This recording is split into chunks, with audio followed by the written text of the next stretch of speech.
Saturday की class में हमने देखा था कि कैंसर के लिए भारत की पहली घरेलू जीन थेरेपी की शुरुआत की गई है आईआईटी बॉम्बे से। अभी हाल ही में डीआरडीओ के द्वारा अग्नि प्राइम बैलिस्टिक मिसाइल का सफल परीक्षण किया गया है। साउथ कोरिया का के स्टार एक आर्टिफिशियल सन है जिसने की 100 मिलियन डिग्री सेल्सियस तापमान प्राप्त किया है। बुंदेलखंड का कठिया गेहूं ये यूपी के एरिया का है जिसे रिसेंटली जीआई टैग मिला। अंतर्राष्ट्रीय खनन जागरूकता दिवस 4 अप्रैल को मनाया गया। जापान ने भारत के नागरिकों के लिए ई वीजा सर्विस की शुरुआत की है। और अभी हाल ही में वेनेजुएला में दुनिया के सबसे उम्र दराज व्यक्ति जुआन विंसेंट पेरेज मोरा 114 वर्ष की आयु में इनका निधन हुआ। अप्रैल 2024 में ही रोमानिया का जो मागुरेले लेजर है दुनिया का सबसे शक्तिशाली लेजर बना है। और हाल ही में स्वास्थ्य मंत्रालय के द्वारा माई सीजीएस ये एंड्रॉइड वर्जन तो था, अब ये आईफोन यूजर्स के लिए भी लॉन्च कर दिया गया है। टाटा इंटरनेशनल के नए एमडी बनाए गए हैं राजीव सिंघल। तो ये सभी क्वेश्चंस हमने कल पढ़े थे। तो चलिए शुरू करते हैं आज का हमारा पहला और इम्पोर्टेंट सवाल। सवाल है, हाल ही में किस देश ने विनाशकारी सूखे के कारण आपदा की घोषणा करी है? तो ये देश हो जाएगा जिम्बाब्वे, अफ्रीकी कंट्री है। ऑप्शन नंबर ए इसका राइट आंसर हो जाएगा। साउथ अफ्रीका में गंभीर सूखे के कारण जिम्बाब्वे, जाम्बिया और मालावी जैसे देशों में आपदा की स्थिति उत्पन्न हुई है। यहाँ के राष्ट्रपति मनांगाग्वा ने भोजन की गंभीर कमी से निपटने के लिए तत्काल $2 अरब की सहायता का भी अनुरोध किया है। हालांकि यहाँ के राष्ट्रपति का कहना है कि यहाँ इस देश में स्थिति जो बनी हुई है ये अल नीनो से प्रभावित है। अल नीनो, ला नीनो आपने पढ़ा ही होगा। तो जिसके कारण आप कह सकते हैं यहाँ पर इस देश में सामान्य से कम वर्षा हुई, जिसके कारण 80% से अधिक हिस्सा इसका प्रभावित हुआ है। यहाँ पर जिम्बाब्वे की लोकेशन भी मैंने मेंशन की है। इस छोटे वाली इमेज को देखिए आप पहले। अफ्रीका के नक्शे में कुछ यहाँ पास है जिम्बाब्वे, जिसकी कैपिटल हरारे, करेंसी इसकी यूएस डॉलर हो जाएगी। इसी के पास अभी तो कंट्री मैंने आपको बताई है, एक तो है जाम्बिया और मालावी, ये दोनों ही इससे बॉर्डर शेयर करते हैं। तो आप कह सकते हैं कि तीनों देशों में, जाम्बिया, जिम्बाब्वे और मालावी, इन तीनों ही देशों में सूखे की स्थिति है, लेकिन आपातकालीन स्थिति ये घोषित की है जिम्बाब्वे ने। एडिशनल तौर पर आप ये भी याद रखें, जाम्बिया और जिम्बाब्वे इसी के बीच में एक नदी आप लोगों ने पढ़ी होगी ज्योग्राफी में, इसका नाम है जाम्बेजी रिवर। जाम्बेजी रिवर ये अफ्रीका की चौथी सबसे लंबी नदी है आप कह सकते हैं, और हिंद महासागर में गिरने वाली सबसे बड़ी अफ्रीकी नदी है।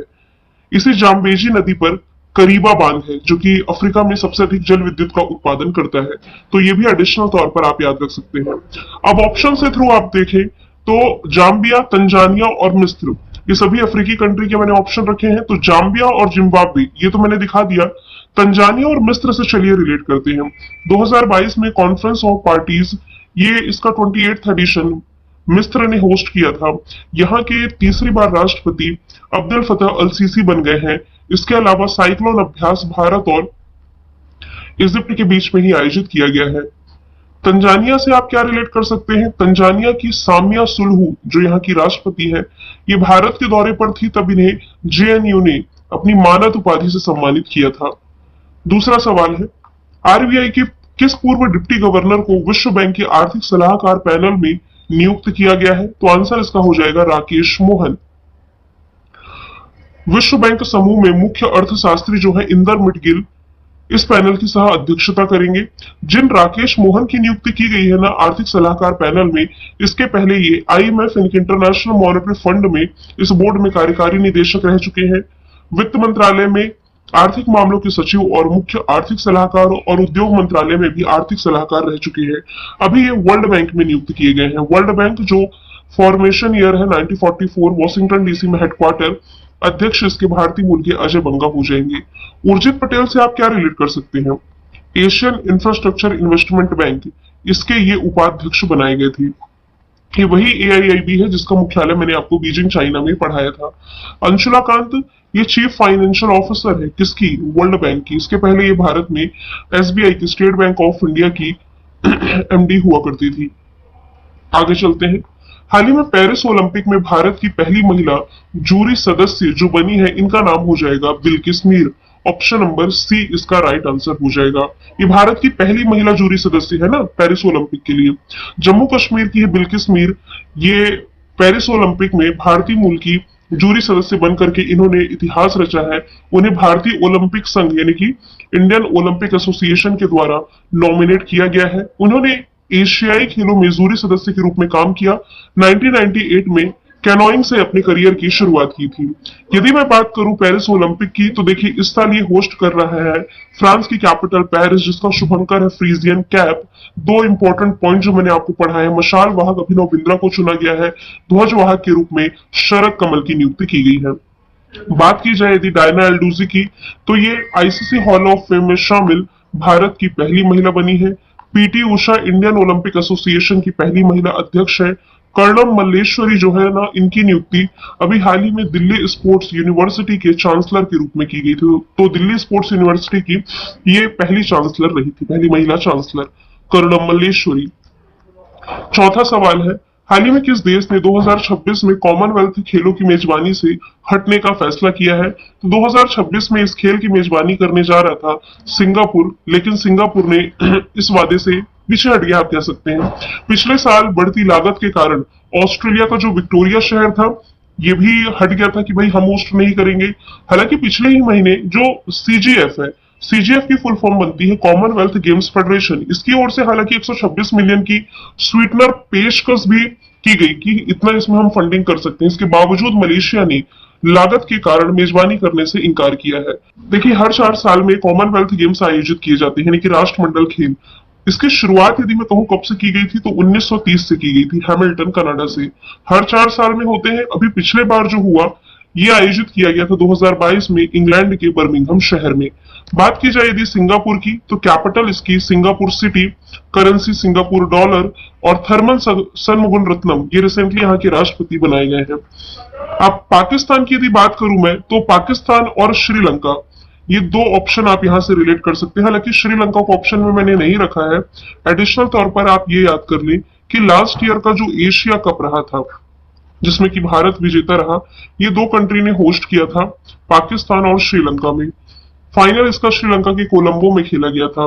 अभी अमेरिका और वेस्ट इंडीज इस साल का जो T20 वर्ल्ड कप है पुरुषों का, ये होस्ट करने जा रहा है, जिसमें कि कैप्टन होंगे भारत की तरफ से रोहित शर्मा। ठीक है। अच्छा, यहाँ पर भारत से ये तो आपको मालूम होगा कि भारत ने अभी लास्ट ईयर ही 2023 के नवंबर में आईसीसी मेंस वर्ल्ड कप की मेजबानी की। अब इसके बारे में क्या ही बताना है। 19 नवंबर को जो फाइनल हुआ, इसमें ऑस्ट्रेलिया विजेता रहा था भारत को हरा करके। आगे चलते हैं। पांचवा सवाल है, कितने वर्षों तक राज्यसभा के सांसद रह चुके भारत के पूर्व प्रधानमंत्री मनमोहन सिंह जी हाल ही में राज्यसभा से रिटायर हुए हैं? देखिए 33 साल तक इन्होंने सर्विस दी है और 3 अप्रैल 2024 को ये राज्यसभा से रिटायर हो चुके हैं। इन्हीं के साथ ही केंद्रीय पर्यावरण मंत्री भूपेंद्र यादव और रेल मंत्री अश्विनी वैष्णव का भी राज्यसभा में कार्यकाल समाप्त हुआ है। मनमोहन सिंह जी देश के पूर्व प्रधानमंत्री, 91 इनकी उम्र है। वर्ष 1991 में पहली बार ये राज्यसभा के सदस्य बने थे और 33 वर्षों तक ये राज्यसभा के सदस्य रहे हैं। उसी साल वह 1991 से 96 तक, उस समय जब पीवी नरसिम्हा राव की सरकार थी, उस समय ये वित्त मंत्री भी रहे थे और 2004 से 14 तक, यानी कि 10 साल तक भारत के प्रधानमंत्री के रूप में भी इन्होंने कार्य किया है, मनमोहन सिंह। छठवां सवाल है, अभी 4 अप्रैल को नाटो ने अपना कौन से क्रम का स्थापना दिवस मनाया है? तो इसके लिए आपको यह मालूम होना चाहिए ना कि नाटो का फॉर्मेशन ईयर क्या है। कई बार मैंने आपको बताया है कि नाटो यानी कि नॉर्थ अटलांटिक ट्रीटी ऑर्गेनाइजेशन, जिसका फॉर्मेशन ईयर है 1949, उस हिसाब से भी आप कहें तो अभी अप्रैल के महीने में इसने अपना 75वां स्थापना दिवस मनाया है। नाटो की स्थापना 4 अप्रैल 1949 में हुई। ब्रुसेल्स बेल्जियम में हेडक्वार्टर, जेन्स स्टोलटेनबर्ग वर्तमान में अध्यक्ष है। अभी तक मैं आपको बताते आ रही थी कि इसमें मेंबर कंट्री 31 है। 31 मेंबर कंट्री ये फिनलैंड था, लेकिन नहीं, अब आपको अपडेटेड याद रखना है, 32 सदस्य इसमें शामिल हुए और जो 32वां सदस्य इसमें हो जाएगा, ये हो जाएगा स्वीडन। हालांकि स्वीडन और फिनलैंड दोनों की ही लोकेशन आसपास है यूरोप के मैप में। नेक्स्ट है नेशनल मैरीटाइम डे, यानी कि राष्ट्रीय समुद्री दिवस रिसेंटली मनाया गया है अप्रैल महीने की 5 तारीख को। ऑप्शन नंबर बी इसका राइट आंसर होगा। तो ये जो दिन है भारत के समुद्री इतिहास और विरासत को याद करने के लिए, साथ ही भारतीय समुद्री क्षेत्र के महत्व को उजागर करने के लिए मनाया जाता है। इस बार की थीम है navigating the future safety first. पहली बार ये जो मनाया गया था 1964 में मनाया गया था। अच्छा, अप्रैल महीने का एक और इंपॉर्टेंट डे अगले क्वेश्चन में मैंने मेंशन किया है, विश्व स्वास्थ्य दिवस, जो कि अप्रैल महीने की 7 तारीख को मनाया जाता है। क्योंकि इसी दिन 7 अप्रैल 1948 को WHO यानी कि वर्ल्ड हेल्थ ऑर्गेनाइजेशन की स्थापना की गई थी और इसे मनाए जाने की शुरुआत यानी कि 7 अप्रैल को वर्ल्ड हेल्थ डे के रूप में मनाए जाने की शुरुआत 1950 से की गई। इस बार की थीम है माई हेल्थ माई राइट्स। नवा सवाल है, economic intelligence unit business environment ranking अभी जो रिसेंटली रिलीज की गई है, इसके अनुसार व्यापार करने के लिए दुनिया में सबसे अच्छा देश ऑप्शन के थ्रू यदि आप देखें तो कौन रहा है? ये रहा है सिंगापुर। ऑप्शन नंबर सी इसका राइट आंसर हो जाएगा।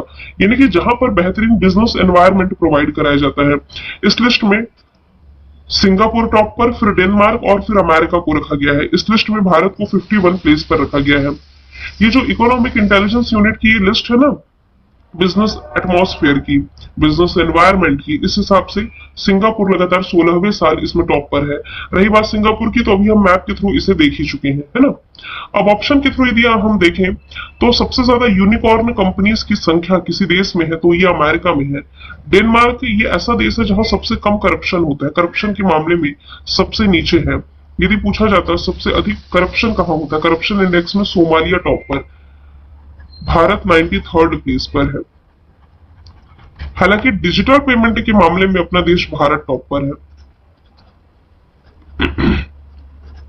ऑनलाइन लेन देन के मामले में।